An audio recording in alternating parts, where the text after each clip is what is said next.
سلام كم يكأنكم زخبركم تعزبتي أبز حلف سومن نايست زرقها غازيتات حداث إرترا الحديثة إرترا حداثن إرترا بروفايلن أتوكرا اتدالو مدب دهساس حتمة حزنا لكم قريبنا لنا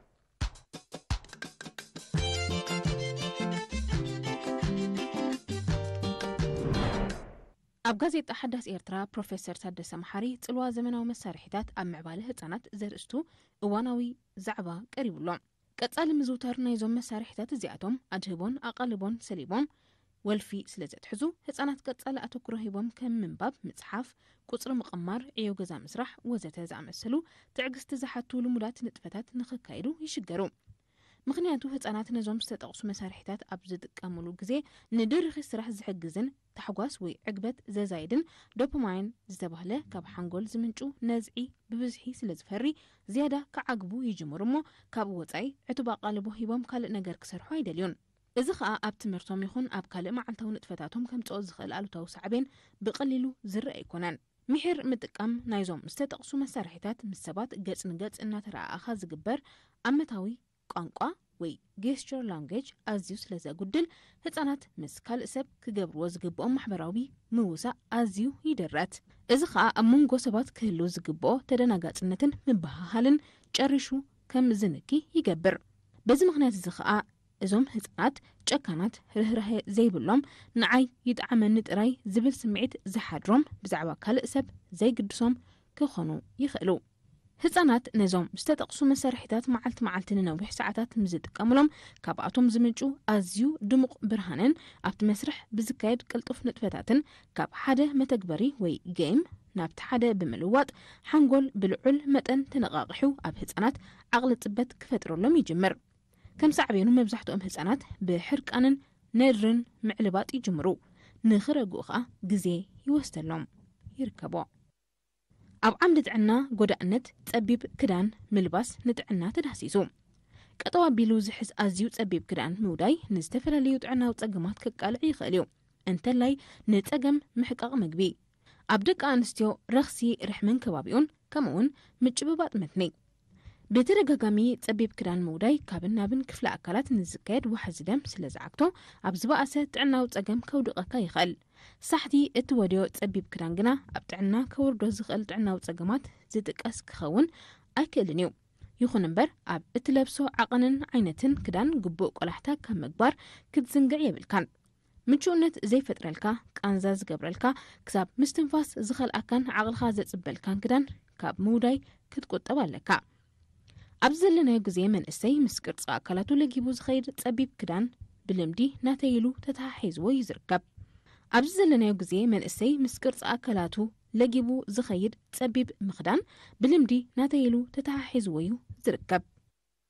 ኣብ ዓምዲ ባህልን ስነ ጥበብን ንመፅሓፍ ቢሮክራሲ ውሑዳት ኣብ ዝኸድዎ ጎደና ትብዓት ዝምልከት ትሕዝቶ ቀሪቡሎ እንታይ ከ ዘይብላ ዛንታ ኣለዋ ኣዘናትዋ ሰብ ኣለዋ ሰባት ፍቅር ኣለዋ ሸቕሎት ፍርሒ ኣለዋ ትብዓት እምነት ኣለዋ ጥልመት ኮታ ኩሉ ኣብ ክልቲ እትፀወዮ ዛንታ ዘሎ ስምዒታትን ፍጻሜታትን ኣለዋ ብምባል ክምልሰሉ ፈቲነ ሓቂ ሓይሽ ብዕውር ስምዒት ተዳሪኸ ወይ ብውሑዳት ዝተፍህሎ ተታሊለ ይኮንኩን ነዛ መፅሓፍ ስናድክዋ ኣብ 2009 ደራሲ ናይዛ መፅሓፍ ማና ባህረ ስም ሓደ ሰብ ጠቒሱ ዛንታኡ ክፅሕፈሉ ከም ዝነቐለ ኣዕሊሉኒ እታ ስም ሸዓ ምስ ሰማዕክዋ ዘይከም ብዙሕ ካልእ ሒዛ ይፈንኽዋን ፅንሕ ኢለ ድማ ኣብታ ህብብቲ መፅሓፍ ካብ ሪቕ ሕፍንቲ ናይ ተኪእ በየነ ነታ ስም ምስ ስእሊ እትውክሎ ምስሊ ኣብ ገጽ 212 ረኺበያ ልበይ መልሕ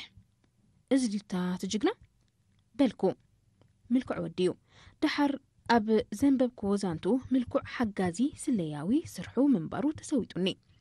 ምልኩዕነቱ ግዳማዊ ጥራይ ግና ይነበረን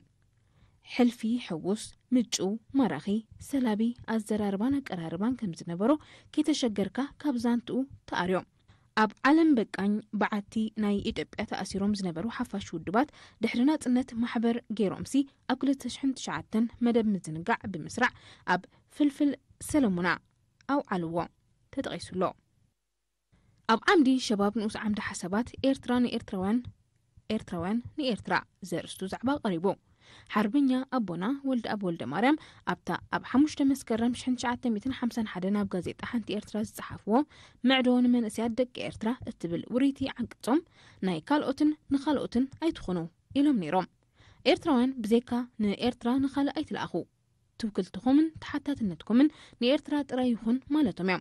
الزربازي أب استزربولو زمن بزحات عبيتن من أسياتن إرترا قلبوتمن فلتأتمن أب كندن نتقمي إرترا نتقمي كال كوعل زفقدو وحداتين نبرون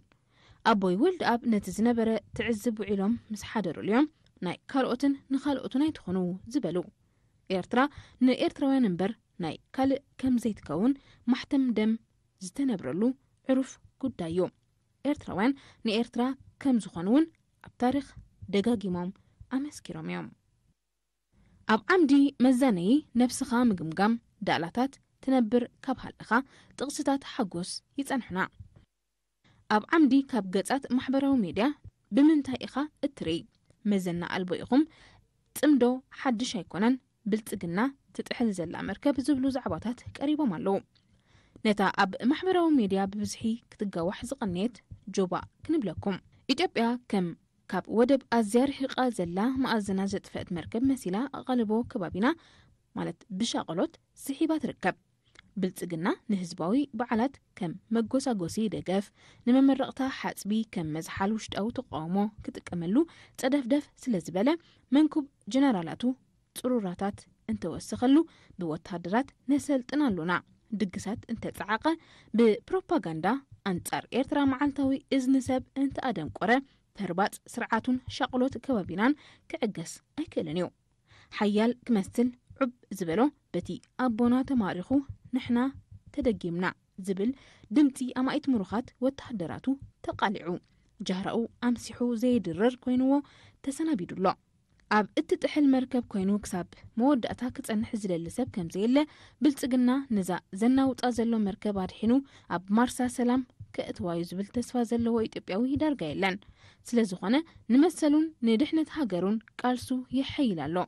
سرعات بلتقنا مو كم حما تمهاري جيجاتاتو خدقاقم معالتي عربتو خقلاتف انت زي كوينو كالوقم نجر كجبر الكيلنيو اتسرعات نتي زنق حوي زبرابر حزبي إثيوبيا بمبتعن حسوتن أدنزيزو كتخصو وي كدقسو خفتنيو تقاومتي حيلت أتقن نتسرعات أتحيلوم نتا كي تتحل تسق زلا هاجروم كرحنو يقواي لو إثيوبياوان أب نحد حلومن مسقوروا بتومن سلامن عرقن مقبار أم عوات قالسومن محتار عمري اتسرعاتن وسان مخانو تجنزيبهم مرقت إتاتهم بقالع يسمعوا لو تغيسو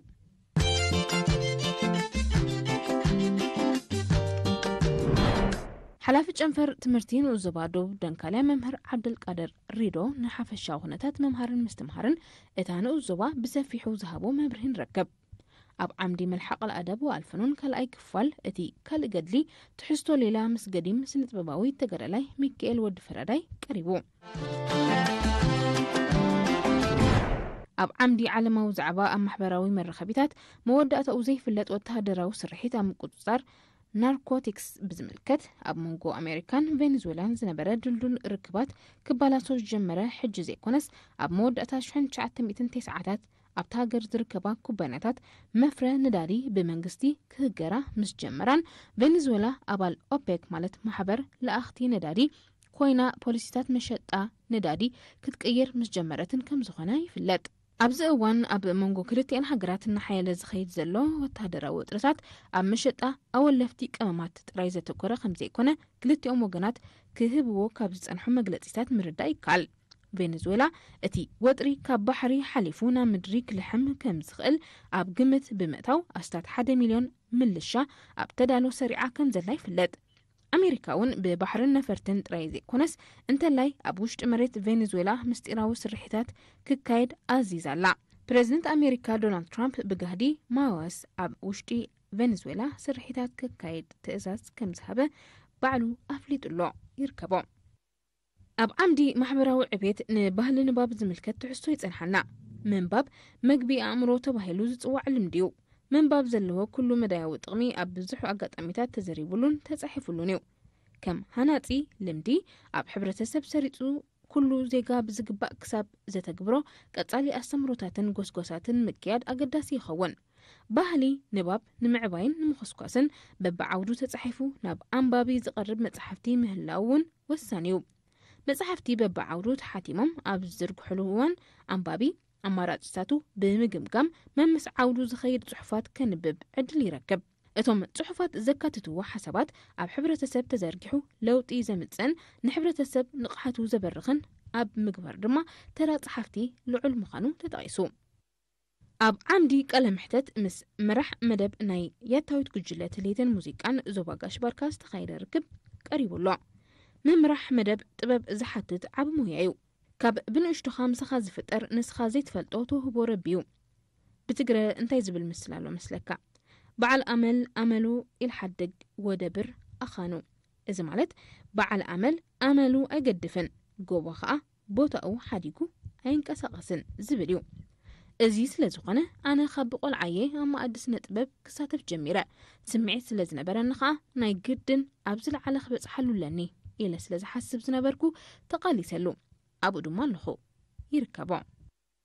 ኣብ ዓምዲ ልቦናን ፍልስፍናን መበል 15 ክፋል ዕላማ ህይወት ርእሰ ፍቕሪ ምምዕባል ቀሊል ኣገዳስነት ኣይኮነን ዘለዎ ብዛዕባ ገዛእ ርእስና ጽቡቕ ምእንቲ ክስማዓና ውሽጣውን ግዳማውን ዕዮ ክንዓምም የድልየና ከምኡ ምስ ንገብር ንኽብርና ብዝግባእ ክንርድኦ ይኽእለና ከም ውፅኢቱ ብዛዕባ ገዛእ ርእስና ጽቡቕ ይስማዓና ጥራይ ዘይኮነ ኣብ ገዛእ ርእስና ዝህልወና ፍቕሪ እውን ኣብ ጥርዙ ክበጽሕ ይኽእል እቲ ንገዛእ ርእሱ ዘይሓል ሰብ እንታይ ክትብሎ ትኽእል ከመይ ጌርካኸ ንኻልኦት ክሓልየሎም ትጽበዮ ናይ ብሓቂ ርእሰ ሓልዮትን ርእሰ ፍቕርን ብዛዕባ ኣብ ገዛእ ርእስኻ ወፍሪ ምግባር እዮም ወፍሪ ክንብል እንከለና ብዛዕባ ኣብ ዕዳጋ ኸይድካ ምሽማት ኣይኮነን እንታይ ደኣ ብዛዕባ ገዛእ ርእስኻ ንምምዕባል እትቐስሞ ትምህርትን እተንብቦ መጽሓፍትን እዩ ኣብ ዓምዲ ዳየሪ ብምንባር ንዘለካ ምፍቃር ከመየ ክዝክር ይስተርን ፍሊቲ መዓልትን ዝብሉ ዛዕባታት ዳየሪ ቀሪቦም ንረክብ ትሕዝቶ ይስተር ክንጋብዘኩም ዳየሪ ሽኮር እንታይ ከም ዝኾንኩ ኣይፈልጥን ግን ገለ ሓድሽ ስምዒት ክስማዓኒ ይፍለጠኒ ኣሎ እትኳ ኣብ መጽሓፍትን ፊልምታትን ዝፈልጦ ስምዒት ምስ ፓፒ ካብ ንላለ ዳርጋ 3 ወርሒ ኣቁፂረ ኣለኹ እዋ ይኽደነኒ ዳ እምበር ዘፍቀርኩ ኮይኑ ስማዓኒ ኣሎ ወዝቢ ዓይንን ዓይኒ ኣብ ንጥማመተሉ ሙሉእ ኣካላተይ እኳ እዩ ተዘዝብለኒ ብውሽጠይ ክሓስቦ ከለኹ ከዓ እሞ መላእ ኣካላተይ እዩ ዝሕው ዝብል መሓዙተይ ገለ ግዲ ተዓዚበን ፓፒ ንኽላስ ከኣቱ ከሎ ክቀናጠዋን ክጥምታንን ብተደጋጋሚ ጎፍ ተባሂልና ኣለና ከም ዘለኽዎ ክቕፅል ከጸግመኒ እዩ ሎሚ ዓመት ናይ ዩኒት ክወፅእ ኣሎኒ ኢለ ብትምክሕቲ ከም ዘይተበገስኩ ብቕዓተይ ብሓሳባቱ ከይባድም ይፍርሐኒ ኣሎ ብዓብኡ ከዓ ኣርሞር ንፓፒ ኣፍቂራ ተባሂለ መዕለልን መስሓቕን መምሃርተይ ከይከውን ሰጊእ ኣለኹ እንድዒ መስሓቕ መሓዙተይሲ ኣይከውንን ባ ይኸውን ኣብ ዓምዲ ስፖርት ቆቋሕ ኣብ ኤርትራ ኢትዮጵያ ኢራቅ ሊባኖስ ሶርያ سعود عرب بزبل أب 1947 أب اسمرا توليدو أب زلومي بستاديوم اسمرا زفل زلو كبابي كم كلهم قلعو كعسو جركي نتتصاوت عبيو دارغا ناب ملو اسمرا انات عدد رمو دما كعسو اقريم زتصاوتو زنبرو يتصاوت نيرو تسفا جيورجيس بإيدا مريم قوقح أب أبيت تمرتون كم زلومي تبرابيرو بنطوف زقزقز زلو كلهم عينتا سبورت مالت وددرات كعسو اقري قويا قدم بشكلتا ترابيزا تنس كعسو مربابن سكيعتن يكايدو نيروم قوقح أبتا فيلاجو جينيو دحر حبرت لوم دما حادنات تبهل زلا بيت تمرتنا تمهر خلو مس مزانو تصوتا كعسو اقري قصيلو تتصواتاي كلب حماسين زنبره أبرها يقزاو دما يعلمهم كم زنبره ندحريت العلي سوسع عمتات تمليسو أزنتيو لي قدمي ناب زرزر زانتو مئتاوي قوقح كم قصل سم بخمي كم زوصاتو حتيتيو أقول عناتو إنها تمهرن كله نخلهم نتفتاتو استعذبو ممهر زكاريس تبهلو كم زل قبلو قليتو إذا نسمو سعيرا دارقا عمرو ملو زيتو على قصل سم قلتو نخنط أبارق ترا كم زنبرا بمذكر نممهر زكاريس وترو بأخبروت كم زمسكنهم حبيرو يركبو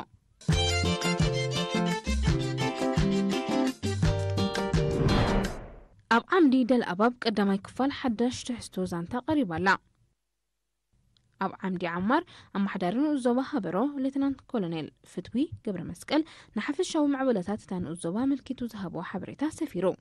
ኣብ ዓምዲ መስጅል መበል ሳልሳይን ናይ መወዳእታን ክፋል ዛንታ ማልሓላል ይበደ ተጸንሓና ኣብ ዓምዲ ዕንጃረ ሃገራዊ ማሕበር ደቂ ኣንስትዮ ኤርትራ ኣብ ዞባ ሃበሮ ንዕቤትን ስልጣነን ደቂ ኣንስትዮ ብዛዕባ ዘሰላስሎ መደባት ብዝምልከት ኣደ ወንበር ማሕበር ወይዘሮ ዛህራ ዑስማን ዝሃበቱ ሓበሬታ ንርከብ ኣብ ዓምዲ ፍሬካደም ብኣጋጣሚ ዓለማዊ መዓልቲ መግቢ ናይ ዝተጋብአ ኣጋጣሚ ጸብጻብ ቀሪቡ ኣብ ዓምዲ ሸባብ ዓቕሚ መንእሰይ ከም መንኮርኮር ሓይሊ ንለውጥን መቐይሮን ተዳሲሱ ኣብ ዓምዲ ምህሮ ወተርቤት ንዝተፈላለዩ መሃርትና ዘናጋዕትን ትሕዝቶታት ይጸንሑና ኣብ ዓምዲ ፈንዋዓዳት ንምምሕዳር ዞባ ማእከል ዘላል ትሕዝቶ ከምኡውን ያታዊ ትሕዝቶ ደርፊ ቋንቋ ትግረ ቀሪቦም ኣብ ዓምዲ ገማይ ስያሰት ቀዳማይ ክፋል ትሕዝቶ ቀይሕ ባሕሪ ልኡላዊ ዋንነት ኤርትራ ምዃኑ ተነጢሩ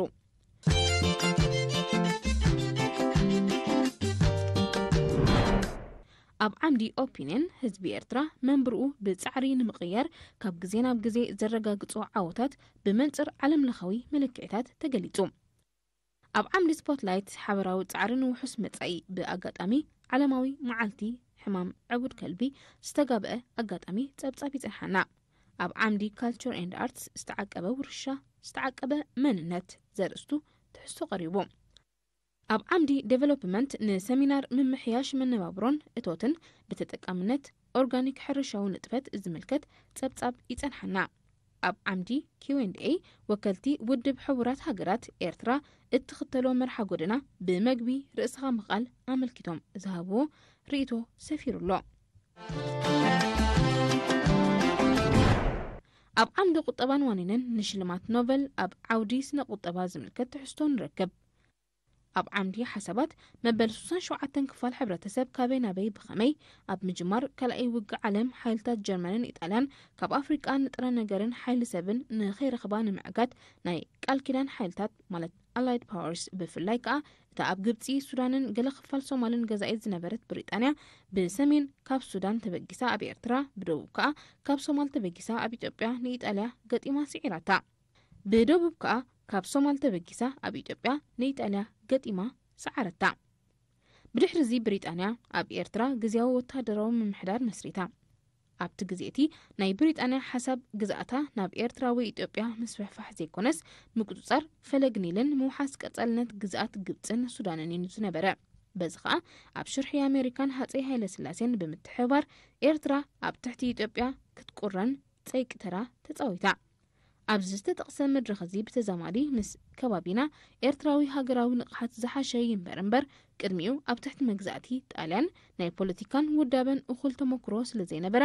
እቲ ዝርከቡ ኣብ ግዜ ምምሕዳር ብሪጣንያ ዝጀመረ ፖለቲካዊ ምንቅስቓስ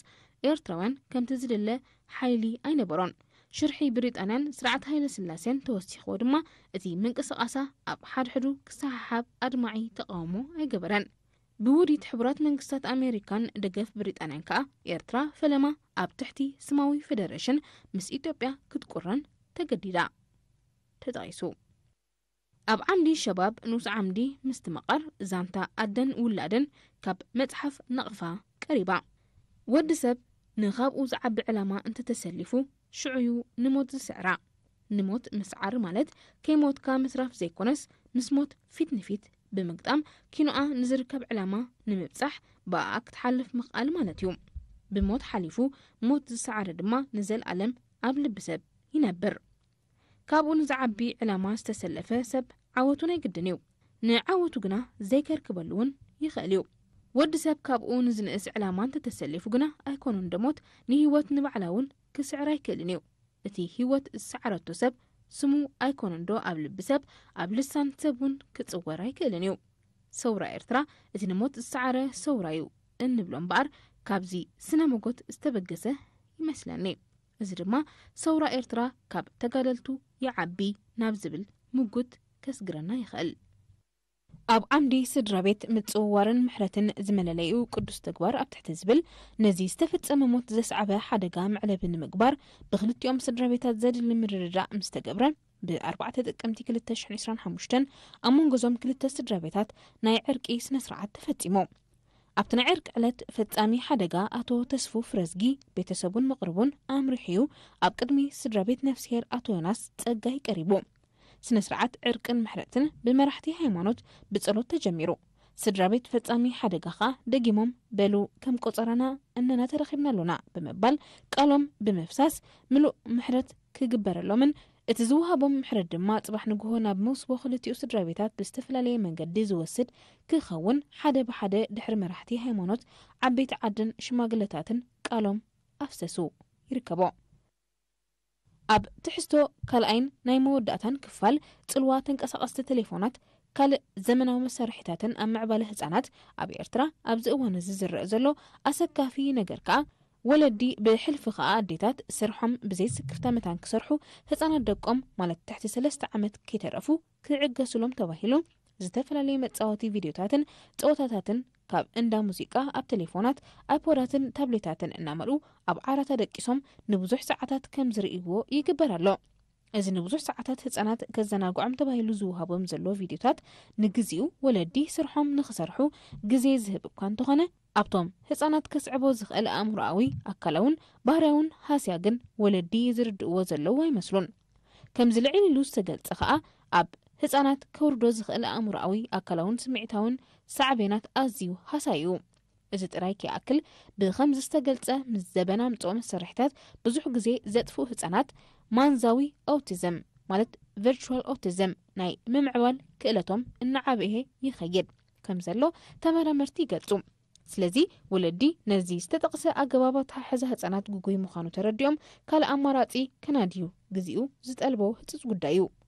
ብተወሳኺ ከምቲ ኣብ ካልኦት ሃገራት እውን ዝግበር ዘሎ ኣብ መንእስያትናን ትምህርታዊ ስርዓት ሃገርናን ክሓውዝ ዘይክእል ሃስያ ወይ በሰላ ከይበጽሐን ከሎ ንኣጠቓቕማ ተንቀሳቐስቲ ቴሌፎናትን ካልኦት ዘመናዊ መሳርሒታትን ኣብ ኩሉ ደረጃታት ትምህርቲ ሃገርና ብዝምልከት ሚኒስትሪ ትምህርቲ ንጹር ፖሊሲ ሓንጺጹ ኣብ ሓጺር እዋን ኣብ ግብሪ ከውዕል ግዚኡ ይመስለኒ ተጠቒሱ ካሜራ ብዝሕሰብ ዝነብሮ ግን ከዓ ከቢድ ጽምኢ ዘለዎ ከባቢኡ ንሱ ዝፈጥሮ ነበርቲ መዋእሎም ኣብ ከቢድ ናይ ማይ ሽግር ምጽንሖም ገሊጾም ምህናጽ ናይዛ ብከቢድ ወጻኢታት ዝተሃንጸት ዲጋ ራሞዳ ነበርቲ ንዝጸንሖም ሽግር ዝስተ ሰብን ጥሪትን ጥራይ ዘይኮነ ኣብ ትሕቲ ዲጋ ኣልሚዕካ ዓመት ሙሉእ ምህርቲ ክሕፈሶ ዝኽእል ፍርያም ሓመድ እውን ስለ ዝኾነ መጻኢ ህይወቶም ዘመሓይሽ ናብ ዘመናዊ ሕርሻ ዘሰጋግሮም ሰፊሕ ዕድል ተፈጢሩሎም ምህላው ኣረዲኦም ኣብ መወዳእታ ድማ እታ ዲጋ በቲ ዝተወጠነላ ግዜ ክትዛዘም ለይትን መዓልትን ብዘይ ዕረፍቲ ንዝፀዓቱ ኣባላት ክፍለ ሰራዊት 44 መሃንድስ መርሃዊ ኢሳቅን ድማ ብስም ህዝቢ ናይቲ ከባቢ ልዑል ምስጋንኦም ገሊጾም ብመሰረት መብርሂ ወሃብ ትርኢቶ ዲጋ ራሞዳ ኣብ ማእከል ልዕሊ 7,000 ህዝቢ ዝነብረን ዓድታት ማብራን ዓሳቢን ከምኡን ኣፋንቦ ብምድኳና መስተርሆ ዝተማይ ሰብን ጥሪትን ኣብ መውሓስን ንጥፈታት ልምዓት መስኖ ተኸባቢ ኣብ ምብግጋስን እውን ልዑል ግደ ክህልዋዩ ኣብ ዓምዲ ምን ሁና ወህናክ ኣብ ኣልባንያ ናይ ፈለማ ሰብ ሰርሖ ብልሒ ዝኾነት ብደላ ዝብል መፀውዒ ዝተጠመቐት ሚኒስተር ብልሽውና ንኸተጥፍእ ከም እትቃለስ ቃልኣትያ ብሰንኪ ርእቶ ሕፂቲ ማርዋ ኣሕመድ ኣንጻር ሰዓብቲ ባርሴሎና ንደገፍቲ ሪያል ማድሪድ ከምርዖየ ክትብል ኣብ ፌስቡክ ሕሳባ ዝለጠፈቶ ጽሑፍ እልቢ ዘይብሉ ርእቶታት ከም ዘውሓዘት ሓቢሩ ኣብ ኣርጀንቲና ኣስኬረን ናይ ካብ ቀዳሞት ዳይኖሰር ምዃኑ ዝንገረሉ ተረኺቡ ኣገረምቲ ልምድታትን ባህልታትን ቱርኪ ኣብ ዓምዲ ኣልኡስራ ምኽሪን ወለዲ ፍልሊ ልብጥ ዝበለ ማይ ምስታይን ዙሑል ማይ ምስታይን ተዳሲሱሎ ኣብ ዓምዲ ጥዕና ምክልኻል ጸጸር ኩሊት ብኣመጋግባ ዝብል ዛዕባ ቀሪቡ ጥዕና ዘለዎ ኣመጋግባ ምኽታል ብሕማም ጸጸር ኩሊት ንኸይትጥቃዕ ኣብ ምክልኻል ልዑል ተራይ ዘለዎ ንቕጸተ ሰብነት ከሳዕ ምዃን ጥዕና ዘይብሉ ኣመጋግባ ምዝውታር ብብዝሒ መድሃኒታት ምውሳድ ልዑል ጸቕጢ ደምን ሽኮርን ገለ ካብቶም ብሕማም ጸጸር ኩሊት ክትጥቃዕ ንዘለካ ተኽእሎታት ዘዛይዱ ጠንቅታት ተባሂሎም ይጥቀሱ ጸጸር ኩሊት ኣዘውቲርና ብእንምገቦም መግብታትን ይምዕብል እዩ ኣብ ኣመጋግባ ጥንቁቃት ብምዃን ነዞም ተኽእሎታት እዚኣቶም ኣጉዲልና ካብቲ ሕማም ክንከላኸል ይከኣል እዩ ስዒቦም ጥዕና ኩሊት ንምሕላው ክንወስዶም ዘይግባኣና መግብታት ተዘርዚሮም ኣለዉ ክንኣሎም ዝግባኣና መግብታት ልዑል ኦክሰሌት ዝተባህለ ኬሚካላዊ ትሕዝቶ ዘለዎ ምግብታት ካብ ምምጋብ ምቁጣብ እዚ ዓይነት ኬሚካላዊ ውህደት እዚ ኣብ ስፒናቺ፣ ምቁር ድንሽ፣ ፉል፣ ቸኮሌት ዝኣመሰሉ ምግብታት ብብዝሒ ይርከብ። እዞም ዓይነታት ምግብታት ክንወስዶም ምስ ዘድልየና ድማ ምስ ትሕዝቶ ካልሽዮም ዘለዎም ምግብታት ክንወስዶም ይዝምከር። ምክንያቱ እቲ ጠፀር ኩሊት ከማዕብል ዝኽእል ኦክሰሌት ዝተባህለ ኬሚካላዊ ትሕዝቶኦም ክጎድል ወይ ክጠፍእ ስለ ዝኽእል እንወስዶ መጠን ጨው ምጉዳል ጨው ብብዝሒ ክንወስድ እንተኾይና ኣብ መትረብ ሽንቲ ብሓፈሻ ኣብ ኩሊት ድማ ብፍላይ ፀፀር ክእከብ ንዘሎ ተኽእሎ ከም ዘዛይዶ ዘይምዝንጋዕ ይርከቦ። ኣብ ዓምዲ ትንታነ ዜና ኣሜሪካን ኣውስትራልያን ኣብ ብርቂ ማዕድናት ዝተሰማማዓሉ ውዕል እንታይ ይመስል? ብደረጃ ዓለም ቻይና ብምስራሕ ብርቂ ማዕድናት ኣብ ቀዳማይ ደረጃ ተሰሪዓ ከም እትርከብ እዩ ዝሕበር። ኣብዚ እዋን ቻይና ንኣስታት 70 ሚእታዊት ናይቲ ኣብ መላእ ዓለም ዝካየድ ዕደና ብርቂ ማዕድናት ከምኡውን ን90 ሚእታዊት ናይ ምምስርሑን ንጥፈታት ተቆጻጺራ ከም እትርከብም ጸብጻባት ዘመልክቱ። ኣሜሪካን ኣውስትራልያን ዕላማ ናይ ዝሕጂ ከቲመንኦ ዘለዋ ስምምዕ ነቲ ቻይና ብሒታቶ ዘላ ሰደድ ብርቂ ማዕድናት ደው ንምባል ምዃንየን ዝጠቕሳ ዘለዋ። ሕቡራት መንግስታት ኣሜሪካ ኣብ ዝሓለፈ ዓመታት ነዞም ብርቂ ማዕድናት ብብዙሕ ዓቐን ካብ ቻይና ከተእትዎም ምጽናሓዩ ዝንገር። ፕሬዚደንት ዶናልድ ትራምፕ በትረ ስልጣን ኣሜሪካ ዳግማይ ምስ ተረከበ ኣብ ልዕሊ ንግዳዊ ፍርያት ቻይና ብዝወሰኖ ናይ 147 ሚእታዊት ወሰኽ ቀረጽ ግን ቻይና ነቶም ናብ ኣሜሪካ ክትልእኮም ዝጸንሐት 7 ዝተፈላለዩ ብርቂ ማዕድናት ደው ከተብሎም እያ ተረኣያ። እዞም ቻይና ናብ ኣሜሪካ ከይለኣኹ ዝኸልከለቶም ሳማሪዮም፣ ጋዶሊኒዮም፣ ተርቢዮም፣ ዲስፕሮሲዮም፣ ሉተቲዮም፣ ስካንዲዮም፣ ይትሪዮም ዝተሰሚዩ ፍሉያት ማዕድናት ኣብ ወታደራውን ሲቪላውን ጽላታት ኣሜሪካ ዓብይ ኣበርክቶ ከም ዘለዎም እዩ ዝሕበር። በዚኣ ከዓ ኣሜሪካ ነዞም ካብ ቻይና ክትረኽቦም ዘይከኣለት ፍሉያት ማዕድናት ካብ ኣውስትራልያ ንኽትረኽቦም ስምምዕ ዝኸተመት። ብቕዓት ተምሃሮ ኣብ ስነ ቁፅሪ ንምብራኽ ዝዓለመ ትሕዝቶ ኣብ ሕሳብ ምትሕሳብ መምህር ጊደውን ኣባይ ሕሳብ ከም ዓይነት ትምህርቲ እቲ ዝቐለለ እዩ። ብዙሕ ምዝካር ዘድልየ ኣይኮነን፣ የግዳስ ጻዕሪ የድልዮ እዩ። ርሑቕ ከይከድና ዓምን ሎምን ዘመንን ኣብ ዙር ፈረንሳ ኩልና ኣብ ቅድሚ ቴሌቭዥን ክንጻናቶ ቀኒና። ምክንያቱ ተቐዳዳማይ ብሽክለታ ሃገርና ቢንያም ግርማይ ከም ተዓሚ ዝተጎናጸፎ 3 ዓወታት የምጽዶ ካብ ዝብል ልዑል ተስፋ ዝነቐለ እዩ። ቢንያም ግርማይ ነዚ ዓወታት ክጎናጸፍ እንከሎ ደቂሱ ይኮነን ረኺብዎ። ክንደይ መዓልቲ ኣብ ሰሙን ክንደይ ሰዓታት መዓልቲ ልምምድ ይገብር ባዕሉ ክመልሶ ዝኽእል እዩ። ደም ርሂጹ ነቲ ዓወት ከም ዝተጎናጸፎ ግን ካብ ኩልና ዝተኸወለ ይኮነን። እዚ ሕማም ጽልኢ ናይ ሕሳብ ኣብ ሙሉእ ዓለም እዩ ስዕር ዘሎ። ኣብ ብዙሓት ተምሃሮ ዓለምና ሸውሃት ምዕጻው ኣብ ሕሳብ ይርአ ኣሎ። እቲ ጠንቁ መን እዩ ንዝብል ሕቶ ብዙሕ መልሲ እዩ ዘለዎ። መምሃራን ብቐንዱ ሓላፍነት ክንስከም ኣለና። እቲ ሕሳብ ክንዲ ኣብ ኣተሓሳስባ ምስፋሕ ማለት ኮንሰፕቹዋል አንደርስታንዲንግ እንብሎ ዘድህብ ኣብታ ናይ መጠረሽታ መልሲ ዝውሃብ ዘሎ። ካልኣይ ብፍጥነት ትውድድ ኢኻ ኣይትውድእን ኢኻ ዝብል ኣስገዳድ ኣሎ። ከምዚ ሽጉጥ ኣብ እዝኒ ሰኺዕኻ እዚኣ ኣብ ውሽጢ 75 ደቂቕ ኣብ 50 ደቂቕ ወዳእያ ዝዓይነቱ ኮይኑ ኣብ ርእሲኡ ተደሚሩ ተደማሚሩ ከዓ ናይ ቀመራት ሽምደዳ ትገብሮ እንትኾንካ እቶም ተምሃሮ ልዕሊኡ ምሕር ንሕሳብ ከም ዘጽንዖም እውን በቲ ሓደ ወገን የደንጽወካ እዩ። ናይ ዝጠንቅ እምበኣር ኣቀራርባ ወይ ኣገባብ ናይ ኣመሃህራና እዩ። ኣፍሪቃ ምስ ዘወናውን ጸጋታት ግዳይ ገናዞ ዝኾነት ኣህጉር ኣብ ትሕቲ ዝብል ኣርእስቲ ጠንቂ ድሕረትን ድኽነትን ኣፍሪቃ ብምልላይ ነታ ኣህጉር ናብ ሓዲድ ምዕባለ ንምውሳድ ክሕግዝ ተባሂሉ ብርክት ዝበለ መጽናዕትታት ተኻይድ እዩ። ኣብ ልምዓታዊ ቁጠባ ዝግደሱ ኣፍሪቃውያን ልቃውንቲ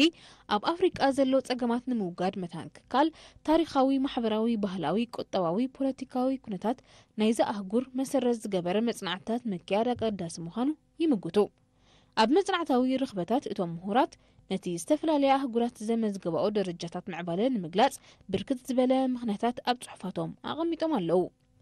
እቲ መጽናዕታዊ ርኽበታት ንጂኦግራፊያዊ፣ ባህላዊ፣ ፖለቲካዊ፣ ታሪኻዊ ምኽንያታት ከም ቅድመ ኩነት ምዕባለ ኣቐሚጡሎ። እዞም ቅድመ ረቑሒታት ምዕባለ ተባሂሎም ዝተቐመጡ ምኽንያታት ኣብ ጉዳይ ቁጠባዊ ምዕባለ ኣፍሪቃ ብምቕማጥ ድማ ኣፍሪቃውያን ክኢላታት ገለ መረዳእታ ንምፍጣር ሃቂኖም እዮም። ኣብ ዓምዲ ዛዕባ ሎሚ ድንቁርና ከም ስልማት ብዝብል ቀይሕ ባሕሪ ካብ ጥንቲ ጥቅምቲ ናይ ኢትዮጵያ እዩ ነይሩ ይብሉ እሞ ርጉፅ እዩ ንምባል እዚ ስዕብ ኣብነት ይቕርቡ። ፈረስ ራእሲ ኣሉላ ምስ ዝጸምእ ኣብ ማያት ቀይሕ ባሕሪ ዝሰቲ ነይሩ ይብሉ ጥራይ ዘይኮነ ከም ቅቡል ታሪኽ ኣብ መጽሓፍቲ የስፍርዎን ኣብ ናይ ዓለም መጋባእያ ከይሓፈሩ ይምድሩሉን። بلوسكا أيناي فرس زبها الفطريو جوام مايك بحر الستي دونكيروم نهزبي إتبيا زدن قرولو مغنى دما كم تقدم تعدون هزبان بحاسوتا مسكيروم زي كونو نخخون زي واننتو نخجبر زقانيو زنبرو እዚኣቶምን ህዝቢ ኢትዮጵያ ብህርፋን ባሕሪ ኣፉ ማይ መሊእዎ ብኣጎምጃዊ ሕልሚ ከይደቀሰ ንኽሓድርን ካብ ዝተበጊሱ ድማ ቱታ ንኽብልን እዩ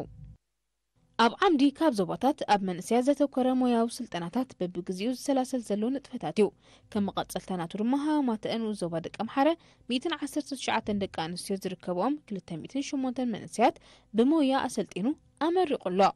ተመረቕቲ ብሽዱሽተ ዓውደ ሞያ ማለት ብኤሌክትሮኒክስ ስነ ጽባቐ ጸጉር ርእሲ ደቂ ተባዕትዮን ደቂ ኣንስትዮን ክንክን ቆርበትን መመላኽዕን ቅዲ ክዳን ቅብኣን ኣልያ ተዋስኦን ዝሰልጠኑ ኮይኖም ካብ ኢድ ዝተፈላለዩ ሓለፍቲ ምስክር ወረቐት ተቐቢሎም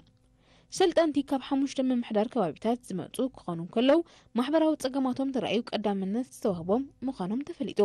በዚ ቀሲሞሞ ዘለዎ ሞያ ከዓ ኣብ ስራሕ ተዋፊሮም ፋይናንሳዊ ዕቤቶም ከበርኹ ተስቢት ይግበረሎም ኣብ ዓምዲ ንቑሕ ደመና ወልፊ ጉድለት ዲሲፕሊንዶ ጉድለት ጥዕና ዝብል ዛዕባ ቀሪቡ ሓላፊ ጨንፈር ጥዕና ንኡስ ዞባ ደቡብ ደንካልያ ነርስ ያሲን መሐመድ ሓምዱ ንሓፈሻዊ ጥዕናዊ ኣገልግሎታት ዝምልከት ዝሃቦ መብርሂ ንረክብ ኣብ ዓምዲ ወቐፋፈንያ ዝተፈላለዩ ዓለም ለኻዊ ስልማታት ስነ ጥበብ ይጸንሑና ኣብ ዓምዲ ኩርናዕ ተምሃሮ ዝላ ስነ ፍልጠት ኣብ 17 ዘመን በለ ስዋሚ ቪቬካናንድ ምስጢር ኣሰራ ጻብዕቲ ተዳሲሶም ንረኽቦም ኣብ ዓምዲ ሸባብ ንኡስ ዓምዲ ሕቶ ሸባብ በኽሪ ጓለይ ሓኪም ክትከውን ዝደሊ ኣማኽሩኒ ኢላን ዝሓተተት ደላይት ምኽሪ ወለዲ ኣብ ምርጫን ውሳነን ደቅና ብዙሕ ጥንቅቐ የድልየና እዩ ገለ ወለዲ ነቲ ንዓዓቶም ዝፈጥረሎም ጠብላሕታ ክብሉ ንደቆም ኣብቲ ባዕሎም ዝመረፅዎ ዓውዲ ከኣቱ ዝቕስብዎም ኣለዉ ገለ ወለዲ ድማ ዓቕምን ድሌትን ውላዶም ኣብ ግምት ከየተው ንደቆም ከገናዝቡ ነፃነት ከይሃቡ ዘገድድዎም ኣለዉ ናይ ወለዲ ድሌት ኣብ ግምት ከኣቱ የብሉን እኳ እንተዘይተባህለ በቀዳምነት ናይ ውሳነ ዕድል ክውሃቦ ዝግባእሲ እቲ ተመሃራይ ምዃኑ ምሕሳብ ኣገዳሲ እዩ ነቲ ትምህርቲ ዝመሃሮ ንሱ ወይ ንሳ ክሳብ ዝኾነ ካብኦም ዝነቐለ ምርጫን ውሳነን ክኸውን እቲ ዝሓሸ እዩ ስለዚ ወለዲ ኣብቲ ብዛዕባ ምርጫ ዓውደ ትምህርቲ ምስ ደቅኹም ትዘራረብሉ ግዜ ንደቅኹም ርእቶ ዳ እምበር ግዴታ ዝተሓወሶ ወይ እውን ጸቕጢ ብዝፈጥር መገዲ ኣኽበድ ኣቢልና ምስ ደቅና ክንዛረብ የብልናን ኣብዛ ናይ ሓደ ዓመት ናይ ትምህርቲ ግዜ ትምህርታ ብዕቱብ ክትሕዞ ኣተባብዕዋ ኣብ ቀዳማይ ፍርቂ ዓመትን ኣብ ካልኣይቲ ፍርቂ ዓመትን እተምጽኦ ውጽኢት ባዕሉ ናበይ ገጻ ከተዘንብል ከም ዘለዋ ከርያ ስለ ዝኾነ ብድሌት ጥራይ ዘይኮነስ ብጻዕሪ ንዕላማኣ ክትወቅዕ ትኽእል እያ ካልኦት ዓውዲ ትምህርትታት እውን ተመሳሳሊ ብልጫ ክህልዎ ከም ዝኽእል ክዝንጋዕ ይብሉን ኣብ ዓምዲ ፍረ ጻዕሪ ኣብነታዊ ኣልማዒ ተምሪ ኣብ ዞባ ደቡባዊ ቅሕ ባሕሪ ኣቶ ኢብራሂም ቃስምን ንጥፈታቱን ተላሊሎ ኣብ ዓምዲ ተርሞማ እቲ መርማሪ ቆልዓ መበል 16 ክፋል ዛንታ ኣብ ትምህርቲ ዕውታት ክትኮኑ ዝብሉ ንረክብ ኣብ ዓምዲ ደቂ ኣንስትዮ ኣገልግሎት ማእሰርትን ተሃድሶን ኤርትራ ኣብ ትሕቲኡ ንዝርከቡ ናይ ሕጊ ተኣረምቲ ከም እሱራት ጥራሕ ጠሚቱ ኣይኮነን ብዘይገለ ቁም ነገር ዝሕዞም ማእሰርቶም ምስ ወድኡ ብዝፈጸምዎ በደላት ተጣዒሶም ንስድራ ቤቶም ሕብረተሰቦምን ሃገሮምን መታን ክሕሱ ኣካዳሚያዊ ትምህርትን ሞያዊ ክእለትን እናቐሰመዩ ንኣፍራይነት ድልዋት ዝገብሮም መሃይምነት ንዘይጥፍኡ ፊደል እናቁፀረ ክሳብ 12 ክፍሊ ዝውድኡ ናይ ኮሌጅ ዕድላት ትምህርቲ ንዘድልዮም ድማ ምስተን ላዕለዎት ትካላት ትምህርቲ ተረዳዲኡ ብዲፕሎምን ዲግሪን እናምሃረ ክሳብ ሕጂ ዘመረቆምን ናብ ብቑዓት ኣፍረይቲ ዜጋታት ዝቀይሮምን ተሃደስቲ ኣዝዮም ብዙሓት እዮም ኣገልግሎት ማእሰርትን ተሃድሶን ሓዝሓዝ ድማ ሓደ ካብቶም ንተሃደስቲ ብኣካዳሚያዊ ትምህርትን ሞያዊ ክእለትን ኣብ ምህናፅ ተወፍዮም ዝሰርሑ ዘለው ኣብያቶ ተሃድሶን ማእሰርትን ናይ ዝሃገር እዩ በዚ መሰረት ኣብ ዝሓለፈ ቀረባ እዋን ብኢደ ጥበብ ንዘሰልጠነን 20 ደቂ ኣንስትዮ ተሃደስቲ ናይ ምምራቕ ስነ ስርዓት ኣካይዱ ነይሩ እተን ብምኽንያት ምዕፃው ዓመተ ትምህርቲ 2024-2025 ምጅማር ዓመተ ትምህርቲ 2025-2026 ኣብ ዝተኻየደ ስነ ስርዓት ዝተመረቓ ተሃደስቲ ደቂ ኣንስትዮ ናይ ዓመተ 2024-2025 ኣካዳሚያዊ ትምህርተን ድሕሪ ምዝዛመን ኣብቲ ክዕርፋሉ ዝግበአን ዝነበረ ናይ ክረምቲ እዋኔን ነቲ ስልጠና ቀሲመንኦ ብዓወት ዛዚመንኦን ኣብ እዋን እቲ ስነ-ስርዓት ከዓ ካብ ኣዛዚ ኣገልግሎት ማእሰርትን ተሃድሶን ኤርትራ ብርጋዴር ጀነራል ግርማይ መሓረን ካልኦት ኣዘዝትን ሓለፍትን ናይ ትኽፍልን መሻርክትን ዝተዳለወለን ምስክር ወረቐት ተቐቢለን ኣብ ዓምዲ ምን ሁናው ሁናክ ዝተፈላለዩ ኣገረምትን መሃርትን ፍጻመታት ይጸንሑና ኣብ ዓምዲ ዚርዓ ወቕትሳድ ብኣጋጣሚ ዓለም ለኻው መዓልቲ መግቢ ንስተጋብአ ኣጋጣሚ ዝምልከት ጸብጻብ ቀሪቡሎ ኣብ ዓምዲ ወሓታል ጥፍል ኣብ ኣተዓባብያ ቆልዑ ኣቶ በርሀ ኣርኣያማና ወላዲ ከም ኣብነት ኮይኑ ንደቁ ብዛዕባ ከውርሶም ዝግብኦ ስነ ምግባራት ኣመልኪቱ ዝሃቦም ሓሳባት ንረክብ ኣብኑ ዞባ ሃበሮ ኣብ ምልማዕ ጅራዲን ዝነጥፍ ኣብነታዊ ሓረስታይ ሳልሕ ዓብደላ ሄይርብ ኣብ መምሕያሽ መንብርኡን ነበርቲ ተኸባብን ኣበርክትኡ ተላልዩ ይጸንሐና ኣብ ዓምዲ ተቃረር ህፃናት ኣብ ንሱ ዕድሚኦም ልዕሊ ሓደ ቋንቋ ክትምህሮም ምፍታን ዝኸትለሎም ሳዕቤናት ተዘርዚሮም ኣለዉ ኣብ ዓምዲ ኦፒንየን ኤርትራን ውድብ ሕቡራት ሃገራት ኣብ 80 ዓመት ዕድሚኡ ኣብነት ገስጋሲ ጽምዶ ዘርእስቱ ርእቶ ይጸንሐና ኣብ ዓምዲ ስፖትላይት ኣብ ሰሜናዊ ቀይሕ ባሕሪ ንመንእሰያት እቲ ዞባ ዝተዋህበ ስልጠና ስነጥበብን ባህላዊ ንጥፈታትን ተቃሊሑ ኣብ ዓምዲ ዴቨሎፕመንት ኣብ መሓዳሪ ንኡስ ዞባ ጎልጅ ኣቶ ደሴ ገብረ ሚካኤል ንሓፈሻዊ ማዕበለታት እታ ንኡስ ዞባ ምልኪቱ ዝሃቦ ሓበሬታ ሰፊሩሎ ንሃገራዊ ቅነ መድሃኒት ውሑስ ኮም ዝምልከት ትሕዝቶ ይጸንሐና ዝኸበርኩም ተዓዘብትና ንሎሚ ዝተዳለወ ትሕዝቶ መደብና ኣብዚ ተፈጺሙሎ ሰላም